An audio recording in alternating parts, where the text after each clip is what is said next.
My name is Michael Agayet, publisher of the Lead Lag Report. Joining me for the hour is Dean Baker, senior economist at the Center for Economic and Policy Research, has a great blog, Beat the Press, and has some really interesting thoughts and books as well. So, Dean, for those who are not familiar with you, introduce yourself. Who are you? How'd you get interested in the dismal science of economics, and what are you doing now? Thanks for having me on. So I'm now a senior economist at the Center for Economic and Policy Research. I actually co-founded it with my friend Mark Weisbrot back at the end of the 90s. Before that, I was an economist at the Economic Policy Institute in Washington, D.C.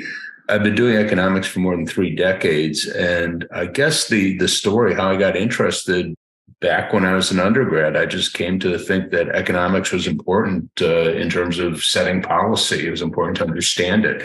So I actually wasn't originally a major in economics. I actually was a history major and came to economics later, still as an undergrad, but obviously went to grad school and everything. But anyhow, it just occurred to me, it was very important to understand how the economy worked if you wanted to make things better. And, I felt I wanted to be a productive person. So economics seemed to be a good path, and better or worse, I think it was probably the right path for me. It seems like we can have fun with the wording of how the economy works, or if it works the way that you would hope it would.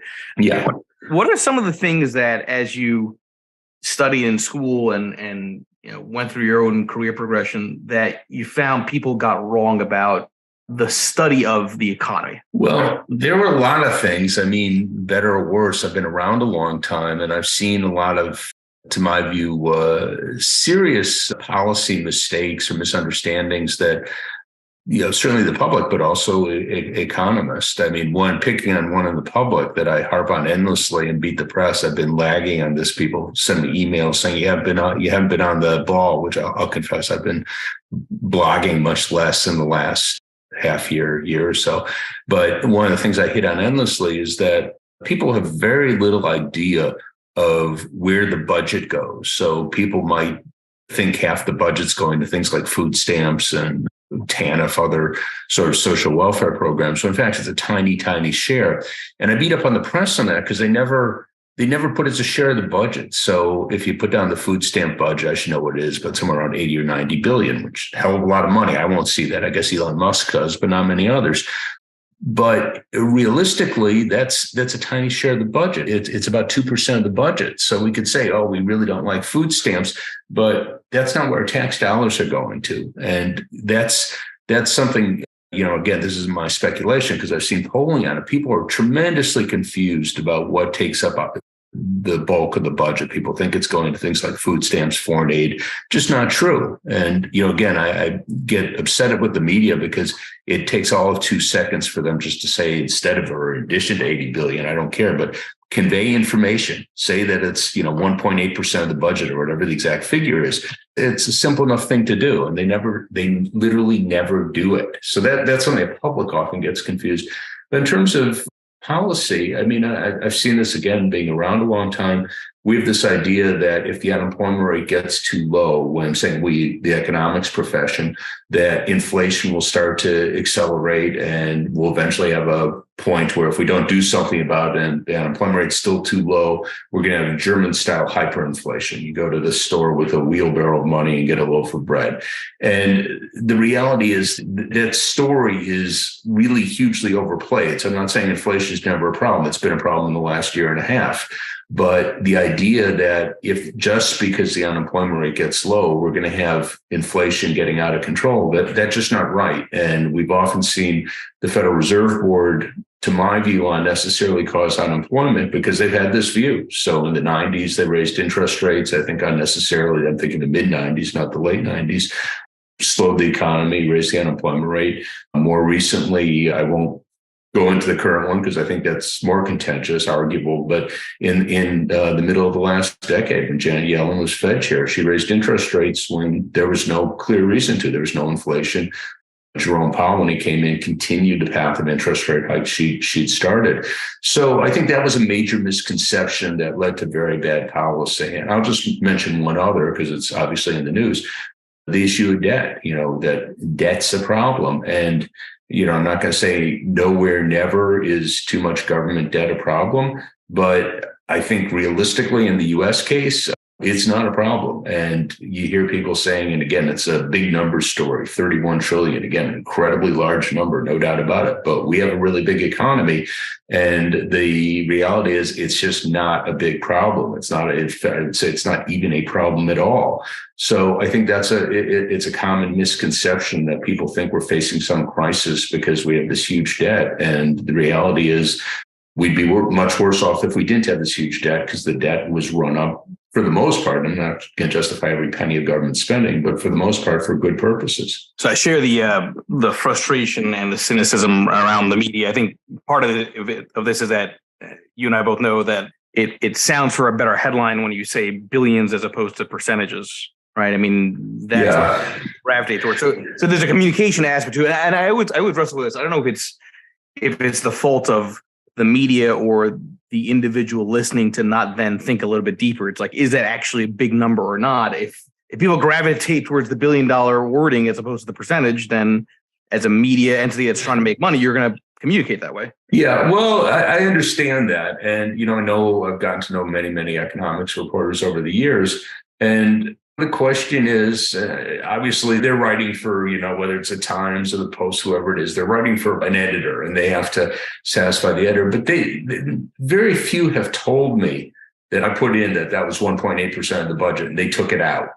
I've almost never heard that. I'm not saying never, because I probably did hear it sometime, but I can't think of it. And I'm sort of pressing on the reporters saying, okay, your responsibility first and foremost should be to try and inform your audience. And if your editor prevents you, okay, I understand that. You got to get a paycheck at the end of the month. If that's they're not going to run that because they think it's going to make their articles less interesting, their news stories less interesting. I understand that. I'm not happy about it, but they haven't told me that. They just don't feel the need to do it. And again, I think most reporters do feel a sense of responsibility that they should be trying to inform their audience, and they can't tell me. I've never had one of them say that when they write down 80 billion, that any substantial share. And I know I read the New York Times, I read they have a more educated readership than the random person. They're overwhelmingly college educated, many of them advanced degrees, but still very few of the people reading that have any good sense. Is 80 billion a really big number? Is it?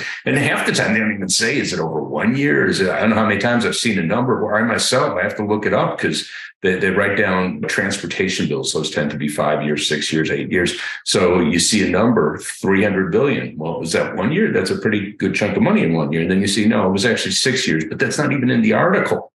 I think they have a responsibility to try and, provide information to their audience. And oftentimes they're simply not doing it. Yeah, you mentioned earlier that the problem is most people don't know where the money goes into the budget. I think a lot of people are under the impression that it's sort of the cliche, which I think there's a degree of truth to, that all this money is being spent by the government because the government's inefficient.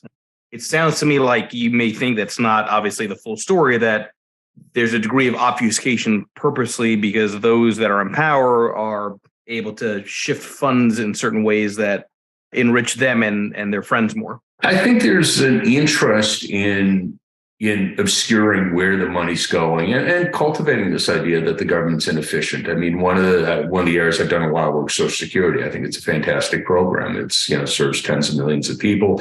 It's very efficient. I think few people realize that.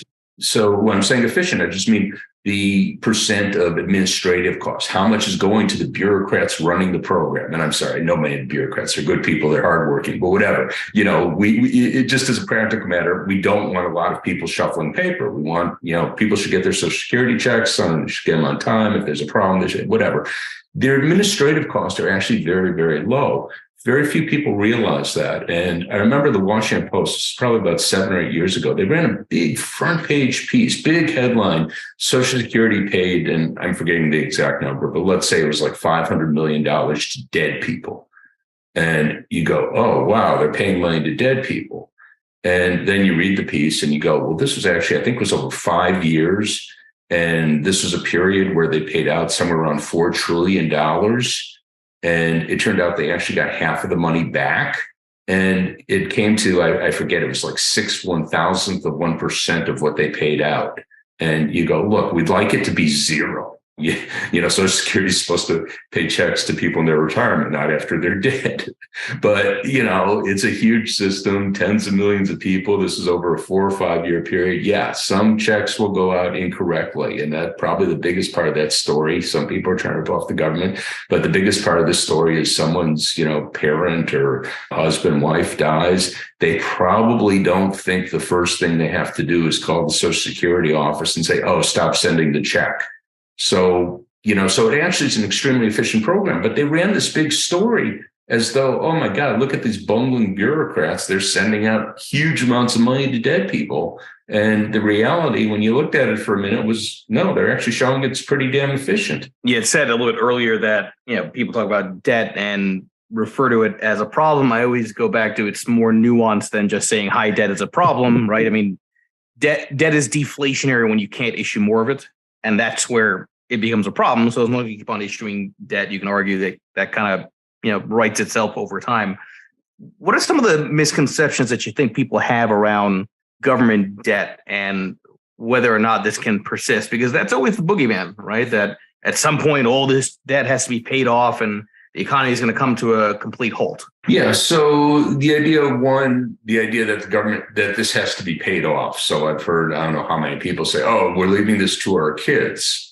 And, that to my view, it's unbelievably silly. We're leaving the whole society to our kids. So the idea that what we measure, whether we've treated our kids correctly or not, is the size of the government debt. I mean, look, we're going to educate our kids or not. I mean, that's really dead if we haven't, but somehow we'd be doing them some big favor if we said, oh, we're not going to spend any more money on education. I'd have to check with the total figures. But if you took state, local, and federal spending, it's probably around 600, 700, 800 billion a year. So zero that out. Okay, that'll be great. We could balance the budget that way. Yeah, and then we shut down all our schools. Have we done right by our kids? We build, maintain the infrastructure. Great thing. I thought President Biden got through an infrastructure bill. It was bipartisan. You had Republican support too. So, that's going to maintain the quality of our infrastructure, improve the quality of infrastructure. If we didn't have good infrastructure, we've done right by our kids. We have climate change. I know there's a lot of politicians who like to pretend we don't, but, it's a real issue. I lived for a number of years in southern Utah where we had severe drought. It's raining this year, but we had severe drought, and I suspect that will come back. Giving our kids a really messed up planet. That these are things that we're going to, if we're talking about what we do for future generations, these are really big issues. And when we come to the debt itself, insofar as the burden, it's the interest on the debt. It's not, I've been joking with people. It's not really a joke because we have the debt ceiling, and obviously that's going to have to be dealt with one way or another. But you could reduce the value of the debt. One of the things you could do, it's a little technical, but we issued bonds a couple of years ago, 10-year bonds at a 1% interest rate. Well, those sell at a big discount in the market now. So let's say I could buy $1,000 bond for $800 because it pays 1%. The bond that gets issued today pays 3.5%. So it'll pay like 800. I don't know. That's not an exact number, obviously. So we could reduce the nominal value of the debt by buying up these $1,000 bonds for $800. We'd be reducing the nominal value of the debt. I mean, it's a really silly thing to do, but if we're concerned about the nominal value of the debt, well, that will do it. That will reduce the nominal value of the debt. If we were looking at the interest burden, our interest burden is actually pretty low. It's about 1.6% of GDP. It was at 3.1, 3.2% of GDP back in the 90s, which, by the way, were a very prosperous decade. So there's just this tremendous fear built up around the debt that is literally based on nothing. And I'll just throw in one more thing here. Japan is sometimes held up as the model of a bad story. Well, their debt to GDP ratio is about 260%. So if our debt to GDP ratio were 260%, we'd be around $65 trillion, more than twice where we are today. Japan, the interest it pays on its debt is about 0.3% of GDP. They've not been worried about inflation. They've been worried that inflation was too low. So the scare stories that people have been saying about the debt, that there just literally is nothing there. So yeah, the debt, as I say, it's not a problem. Again, I don't mean to say it can never, ever, ever be a problem, but we're not in a situation that's a problem today, nor is it likely to be in the foreseeable future. But can you make an argument that there is a correlation, a causation around debt loads and income inequality? I mean, those that are very wealthy are the ones that can take advantage of the lowest rates, right? So How does that factor into it? Because I do think that you can make a case that it's not good for society if debt is the continuous answer to all problems, because you erode more and more of the middle class if that's the case. Well, I'm not saying debt's the answer, but you're accumulating debt for something. So, we just ran up a huge amount of debt with the pandemic. And what that was about was keeping people whole through a period where large chunks of the economy was shut down. And that was great for the middle class. I mean, a lot of middle class workers, of course, lost their jobs, particularly in things like restaurants that were shut down for several months in most of the country, pretty much everywhere. We kept those people whole. We gave them unemployment insurance. We encouraged, we had the Paycheck Protection Program, poorly managed, but the idea was a good one, that you encourage companies to keep workers on the payroll, and the government paid, I believe it was 80% of their wages. So that helped the middle class. So we could say abstractly, would we have been better off if we could have done that without debt? I don't know how you could. I mean, raise taxes hugely. That wouldn't have been very smart. But if we could have done this somehow and had no debt associated with it, yeah, that would have been better. But we were doing something very useful as we built up that debt. And again, I think in general, that will be the case. And just to be clear, I'm not saying every government expenditure is a good one. There's definitely cases where you could point to spending that's not good. It'd be better if we spent less, or in some cases, none at all. But that's not most of the story of the government debt. All right. So I know you've done a lot of work on income inequality. You wrote a book called Rigged. I named this Twitter space, "The Modern Economy is Rigged." I want you, for the audience, to lay out your thesis on how intellectual property is really the biggest driver, or one of the major drivers, of income inequality in the U.S. Yeah, it's striking to me how little attention the issue of patent, copyright protection, and other forms of intellectual property also, but those are the most common, most important ones, how much money is steered by them. And again, that it is a major source of inequality. And I guess the other point that I'll make on that is that these are optional. These are policies. These weren't handed down to us by God. So it's a government policy that we have patents and copyrights. We decide how long they are, how strong they are, whether things could be patented. You can now patent life forms. You couldn't do that 40 years ago. These are all matters of policy. So in saying it's a source of inequality, when we talk about the increased value of skills, STEM skills, science, technology, engineering, and math, that's largely a story of intellectual property. That's what makes those skills valuable. So the reason you have people get lots of money in biotech is because if they have an innovation, they could get a patent on it, a patent monopoly, and then they sell a drug for tens of thousands, hundreds of thousands of dollars. And that goes from the rest of us. We pay a huge amount of money for prescription drugs, and it goes into the pockets of, one, the drug companies, but also a lot of the workers at the drug companies. You have a lot of highly paid workers at a place like Moderna or Pfizer who have STEM skills. And that's in many, many other sectors. I mean, I focus a lot on prescription drugs just because it's a huge area. I mean, I find even among economists, they don't realize how much we spend. We're about going to spend probably around $550 billion this year on prescription drugs. It's about 2.2% GDP. It's a lot of money. And if we didn't have patents and other types of intellectual property protections, we'd probably spend less than $100 billion. So it's an enormous amount of money that comes out of all of our pockets, and it goes to a relatively small number of people. And just to take an example that has been in the news lately, Moderna, the company that developed one of the mRNA vaccines for COVID, on the government's dime, by the way, we created 5 Moderna billionaires. That was a Forbes assessment it was 2 summers ago. It was the summer of 2021.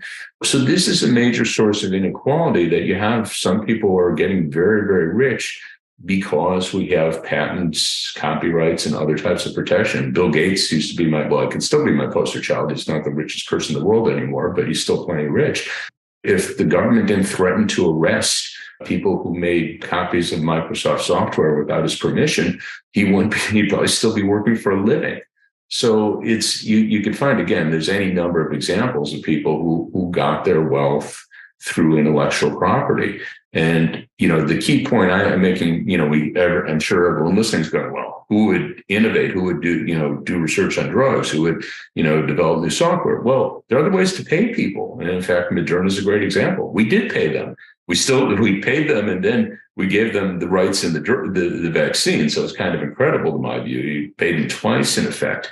But the fact that we choose to rely to such a great extent on patent and copyright monopolies, that's a really big factor leading to inequality and also abuses. I'll stop in a second. I could go on all day on this stuff, but the New York Times just had a piece, I think it was yesterday, about the arthritis drug Humira. That's been a really big seller for them. They sell, I think, a year's doses around $50,000, $60,000 per person. And it's an effective drug. It's a great drug. I mean, it's helped a lot of people. But a patent is supposed to only have a limited lifespan, 20 years. Well, their initial patents that started marketing the drug, I think it was in 2000.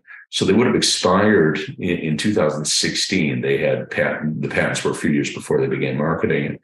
And what the AbbVie, the company that manufactures Humira, what they did was they took out all these other patents in 2013, 14, 15, 16, many of them very trivial. But what they did was they threatened to sue any generic that entered. And the problem you have here is when a company has a patent, they have the right to sell it as a monopoly. So as I was saying, they're selling it for 50, 60,000. What would the generic enters sell it at? Probably a fifth, maybe a tenth of that. They have much less incentive to fight it. So AbbVie says, look, we're going to go to the mat. We're going to go take this through court. You're going to go through appeals. We'll try and take it to the Supreme Court. If we lose there, you're going to be in the courts forever. Why don't you make a deal with us? And what the Times article is pointing out is that's exactly what happened. The generics agreed, okay, we're going to delay marketing our drug. We in principle should be able to do it in 2016. We're going to agree to delay it to 2023. So we're just now seeing the first competitors come in the market. So that's the sort of thing that, we hugely raise the price of drugs, which again, it's not just money, it's people's lives, people's health. And also we're making a small number of people very, very rich because most of us are not making money off AbbVie's patent monopolies. Is it fair to say that there's a strong correlation between healthcare inflation and the strength of patent laws and kind of the entrenchment of protection there? I mean, it sounds to me like that's sort of the key. Ultimately, competition brings down prices, right? So to the extent monopoly there, right, and that's what keeps the inflation going. Yes, it's a very big chunk of healthcare inflation. So if you look at spending on prescription drugs as a share of GDP, and obviously it'd be more important as a share of healthcare spending overall, but as a share of GDP, it was around 0.4% GDP from 1960 to 1980. And what's striking is there wasn't even an upward trend. So today, 0.4% GDP would be roughly 100 billion a year. After 1980, we had changes in patent laws. Most importantly, the Bayh-Dole Act made it much easier for companies to get patents on research that was at least partly funded by the federal government. After that, prescription drugs began to rise very rapidly as a share of GDP to currently, as I said, 2.2, 2.3%. So that's an enormous increase in share of GDP, from 0.4% to thereabout to 2.2, 2.3%. And obviously it's even larger as a share of our healthcare costs. So that's been a really big factor. It also comes up, patent, by the way, also come up in other areas. So medical equipment, again, that's the reason medical equipment, the latest MRI machines, scanning technology, that the reason these are expensive is because there are patent monopolies on them. I mean, they're sophisticated manufacturing, so you wouldn't be able to buy it with the money in your back pocket, but you wouldn't have these machines selling for millions of dollars. So there too, it's a really, really big issue. So yeah, it's a tremendously important part of healthcare inflation. I don't want to say it's the only thing, but it has been a really big factor in it. Let me reset the room for the remaining minutes. So everybody here, please make sure you follow Dean Baker on Twitter. Again, I'm streaming this via Zoom, but he is on Twitter, has a number of great books I always encourage many of you to check out, available on Amazon. If anybody wants to come up and ask questions, click that bottom left mic request button. Okay, I know you trace this, Dean, to the last 4 decades, 5 decades, but was there some kind of moment in history where the patent protection really sort of accelerated in a big way? I have to imagine it's more than just sort of a gradual trend, that there might have been some key moments that resulted in where we are now. I think the Bayh-Dole Act that I mentioned in 1980 was a really big turning point. So after that, well, let me go change it the other way. Prior to that, patents didn't seem to be a major concern in public policy. But these things, and it's kind of a classic economic story that you get where you get rents. People, in effect, get money that in excess of what we might think they deserve based on their economic contribution, that they tend to exploit those and try to make them larger. So the classic story would be just about every economist will yell and scream if you say, oh, let's have a 20% tariff on steel. Because they'll say, not only are you raising the price of steel, but the steel manufacturers are going to be running to Congress, say, oh, make it 25%. Oh, it's going to be for 5 years, make it 10 years. So once they get a really big foot in the door, they want to push it further and further. So after you had the Bayh-Dole Act pass, you had all sorts of other measures that were designed to increase, make patents, copyrights too, by the way, longer and stronger. We actually set up a specific appellate court for patents, hearing patents. And the reason for that was that very often you'd have patent cases and the patent holders would lose their case on appeal. And the argument that the drug companies and it wasn't just drug companies, but drug companies, tech companies, others who are in this situation, what they're saying is, oh, these appellate court judges, they don't understand intellectual property. So we need a court that's devoted specifically to intellectual property. And they got that. And that court much more frequently upholds the patent holders' rights, or claims, I should say. So that was a big event. We saw expansion. I mentioned before, you could patent things like life forms. Didn't used to be the case. You could patent software. You didn't used to be able to patent software. I think it was just 1991 that you were able to patent software, patent business methods. Sometimes you would get really crazy things. Amazon tried to patent one-click shopping.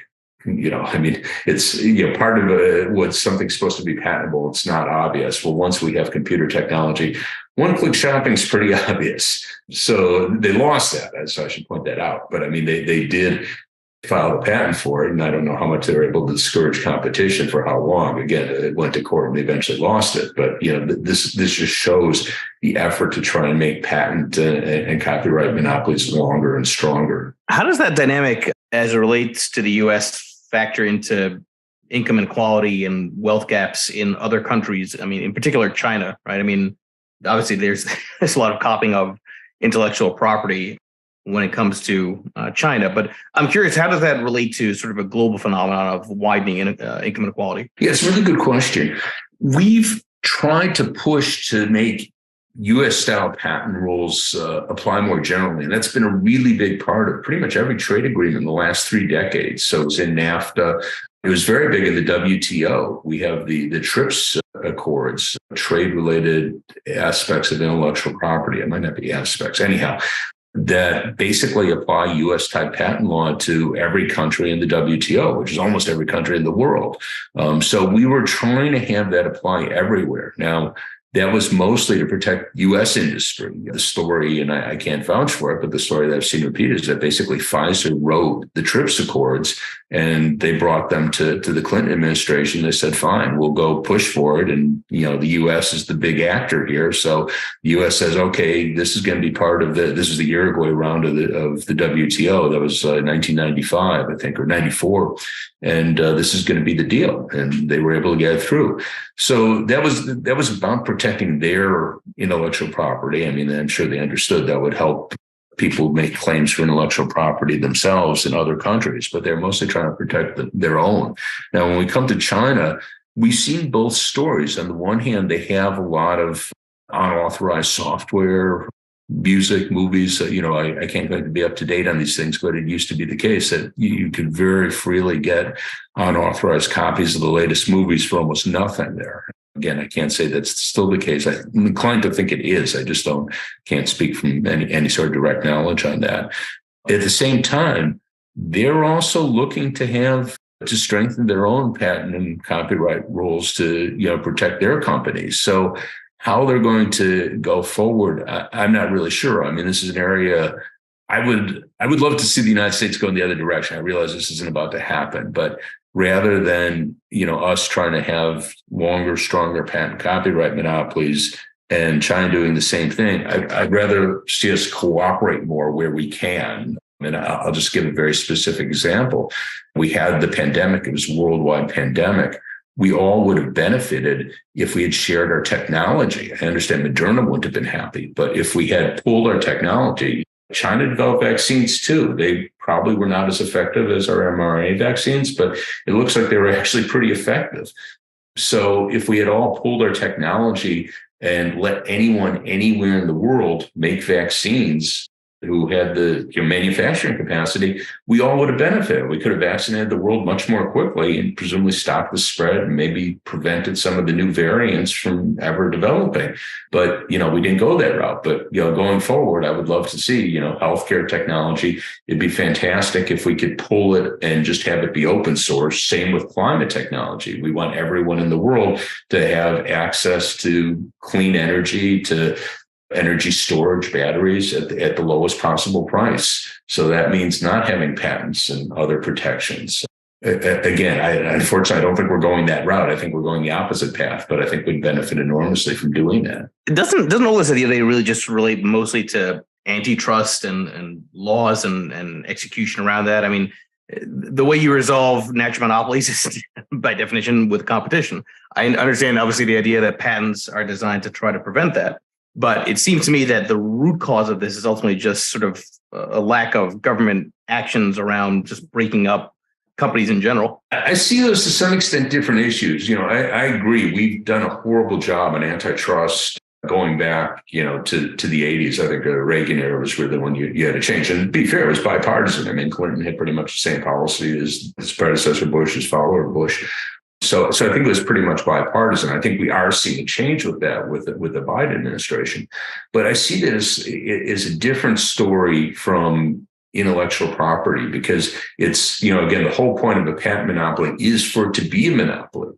And there is a logic. I mean, I understand that. So we're saying, okay, you're going to spend all this time trying to develop a new drug. Well, you're not going to do that if the day you develop it and the FDA approves it, you're going to have 5 other companies selling it at, just what it costs to manufacture it because they didn't have to have the research costs. So I understand that there's a clear logic, but the point is to give them a monopoly. Now, again, my argument is, why don't we just pay for the research up front? And again, we already pay for a lot of research, Moderna being a great example. But even apart from that, the National Institutes of Health spends over $50 billion a year in biomedical research. It's generally more basic, but there's not a principal reason why we couldn't say, okay, here's another $50 billion, and we want you actually to develop drugs, to develop vaccines, to bring it through to the final product and contract out. They already contract out most of it. So I'm not talking about creating a huge government bureaucracy. Contract it out. You contract it with Pfizer. I don't care. But the point is that, it'd be paid for upfront. So then there'd be no reason to then give a patent monopoly because you already got paid. We're not going to pay you twice. Right. It's kind of like in a sales job, right? It's like front end versus back end, right? Yeah. So we either give you a salary, I understand often combine the two, but the point is those are alternative ways to pay people. And I think there's a really good argument, certainly with medical research, biomedical research, that the payment should be up front rather than making our drugs really expensive. And again, it's one of these things that, I just scratching my head. We create absurd problems for ourselves. I remember when the hepatitis C drug Sovaldi came out, it was a great breakthrough. So it actually cured hepatitis C. That's a debilitating, sometimes deadly disease. You suddenly could give people the drug and they take it, I think it's over a 3-month period, and the vast majority of people were cured. So it's a great breakthrough, but they were charging $80,000 for the treatment. And you had these questions, serious questions when it costs $80,000. You go, okay, well, we have a lot of people with hepatitis C. They're often drug abusers, alcohol. Should the government pay that? Some of them are in prison. Should the government pay $80,000? Tough question. I'm not going to give you what I think is the correct answer. It doesn't matter. But the point is, what did it actually cost to manufacture the drug and distribute it? It was like $300 or $400. So if you go, we could cure a debilitating, deadly disease for $300 or $400, we're going to argue about whether we should pay for it. They would almost anyone would just say, yeah, pay the $300 or $400. You'd save someone's life.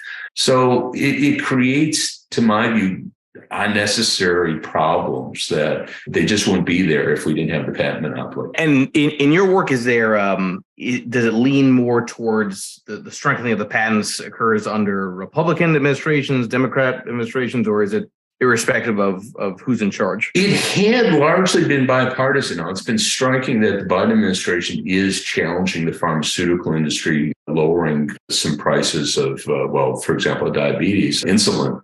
So the Biden administration is actually, in that sense, taking a step away from supporting patents as much as prior administrations. But the Clinton administration had done a lot to expand patents. It was as aggressive. As said, you had the TRIPS Accord and the WTO put in there under the Clinton administration at the request of Pfizer. So they were very supportive of longer, stronger patent monopolies. But the Obama administration, same story. We had this big effort to have the Trans-Pacific Partnership. They actually would have had an agreement probably 2 years earlier, except that the Clinton administration, again, at the behest of the pharmaceutical industry, was pushing for tighter. They weren't actually related to patent data exclusivity, not worth getting into details, but basically another form of intellectual property. And it delayed the agreement for several years. And as a result of that, the U.S. wasn't in the agreement because, of course, you ended up with Donald Trump in office who didn't support the Trans-Pacific Partnership. So, but yeah, it's really been both parties had supported longer, stronger intellectual property rules, with the Biden administration first now making some big steps. I'm not trivializing at all, some big steps in the other direction. I mean, we'll have to see how far he's prepared to go, but that is a change in policy. The challenge, I'm sure, is that it's like, how do you determine just the right amount of length or just the right amount of strength, right, for these laws? I mean, it's very easy to identify the extreme, but what's sort of the sweet spot? Well, to my view, again, I'm speaking I'd like to see us move towards open source where you pay for the research up front. And what I'd like to see, again, I'm very happy with the Biden administration's done. I'd like to see them go further on lowering prices, price controls on drugs, as you have throughout Europe. So this is not new or radical or whatever, is something that has been done. But what I really love to see is more direct funding of the development of drugs, vaccines. And I sort of have a hero here, Dr. Peter Hotez, at the University, Baylor University in Texas. He developed a coronavirus vaccine, a COVID vaccine, I should say his team. He obviously didn't do it alone. And that's entirely open source. And he did a shoestring. I think he got $7 or $8 million of grants. I think some was from the government, some from private charities. Anyhow, you could do more cases. The NIH has a budget of over $50 billion a year.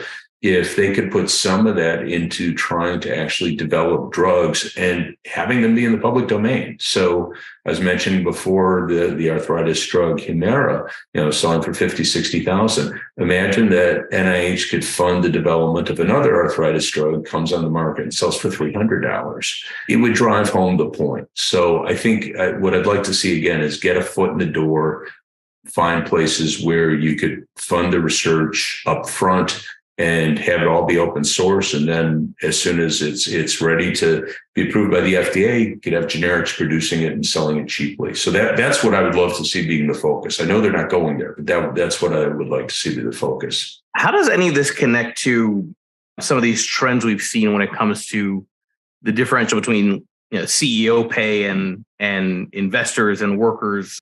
I saw that bit on the trailer around investors getting dividends, which are nowhere near the amount of packages that some of these CEOs get. Is there a connection there? Because it seems like that's also a pretty big trend that doesn't help with the widening wealth gap. Yes, it's a really huge deal. It's not directly related to patents, copyrights, but again, I think it is a failing of our system that we've seen this explosion in CEO pay over the last 4 or 5 decades. If you go back to the 60s to 70s, a typical CEO of a major company was paid 20 to 30 times the pay of an ordinary worker. Today, it's 200 to 300 times.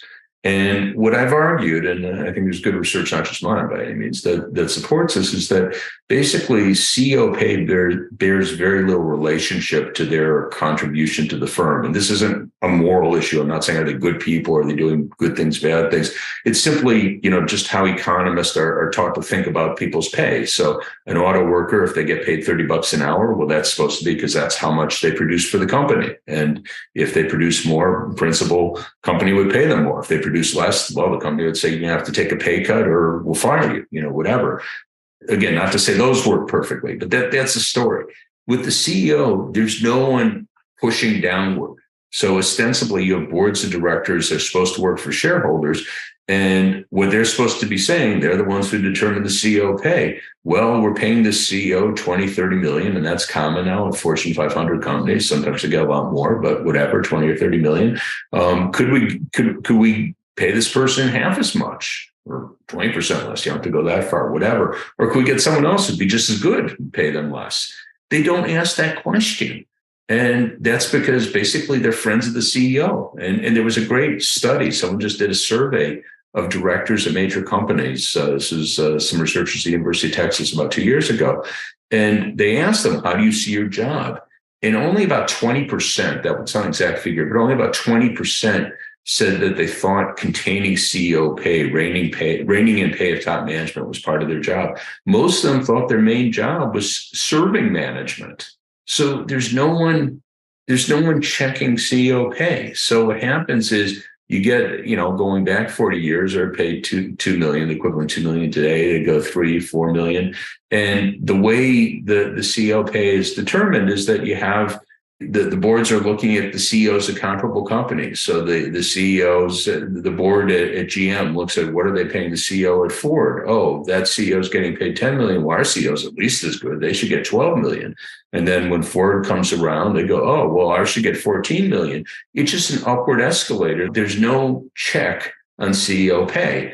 And the reason I see this being so important, it's not just the CEO, although that is important, but that affects pay structures throughout the economy. So if the CEO is getting 25, 30 million, probably the chief financial officer is getting 12, 13, 14, 15 million. The next echelon of corporate execs might be getting 2 or 3 million. Compare that to a world where the CEO is getting 3 million. You'd have a very different pay structure. And obviously, the more that goes to those at the top, there's less for everyone else.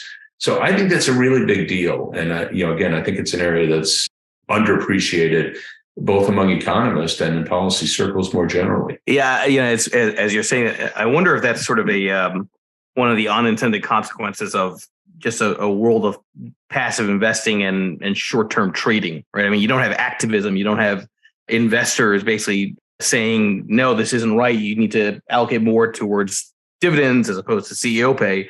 Everybody just, buys a basket of stocks and who cares about the individual components because it's about the average. Yeah, that's exactly right. And, in principle, you have big institutional investors like Vanguard, where they could say, hey, wait a second, your CEO is not anything special. You don't have to pay them 30 million. We'll give them 15 million. But they don't. They, again, I haven't been in the rooms, but I have seen accounts from people who have been, and they say they're all friends. They just want to stay in good terms with the top management because they want to be on the phone call where they're providing information saying, oh, we have plans for a stock split, or we have plans, we're looking to have an acquisition. So they want to be in those circles. So they just don't have the incentive to say, hey, wait, this doesn't make sense that these CEOs are getting such high pay. They're not special people.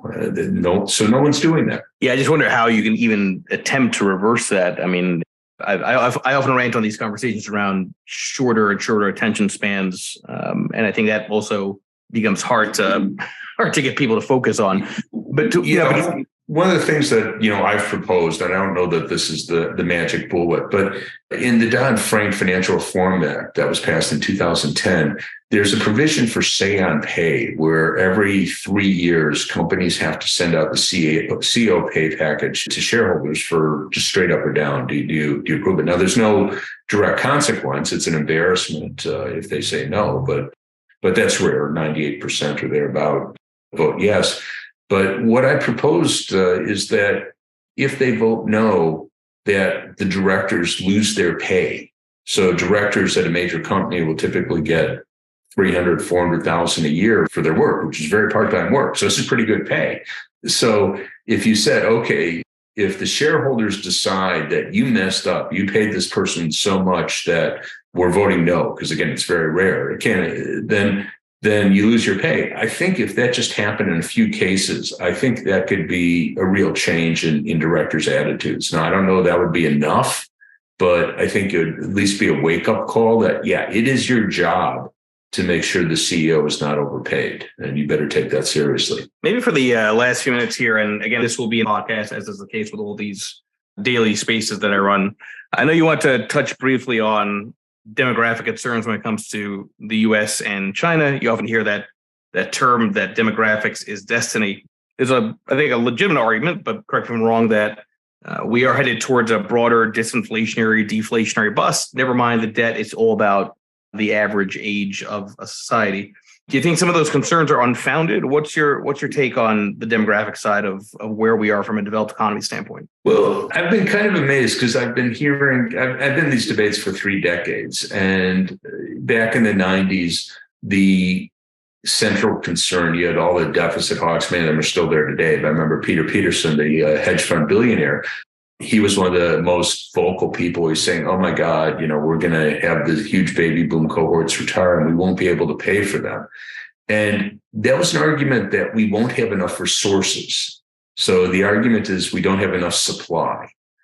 And what's amazed me is that's been flipped around that, oh my God, when we get an aging population, we get stagnation because we don't have enough demand. Secular stagnation is the term that's often used. And I'm going, you just flipped it over 180 degrees and no one's even acknowledged that. I mean, in other words, we can't both have a problem of too much demand. That's the Peter Peterson story that, all us baby boomers, I'm a baby boomer, that, we need our healthcare, we need all these things paid for, but there's no one working. So that was the classic story. And then at the same time, we're worried, we aren't going to have enough demand because old people don't buy enough stuff. And with a smaller labor force, we aren't investing as much. Those are 180 degrees at odds. And basically, I think neither is strictly true. I mean, both could have some merits, but I think neither is strictly true. And I think basically countries adjust. And Japan's the best example. Their economy is doing fine. Doesn't mean it doesn't have problems. Every economy in the world has problems, but people in Japan have been seeing rising living standards over the last 2 decades, even as their populations declined, their labor forces declined. So I think it's just a tremendously misplaced concern. And, again, unfortunate that people spend so much time on it. Again, makes for good headlines, not necessarily good discussion that's thoughtful. Anyway, everybody here, again, please make sure you follow Dean Baker. Dean, appreciate your knowledge and everybody enjoy the rest of your day. Thank you, everybody.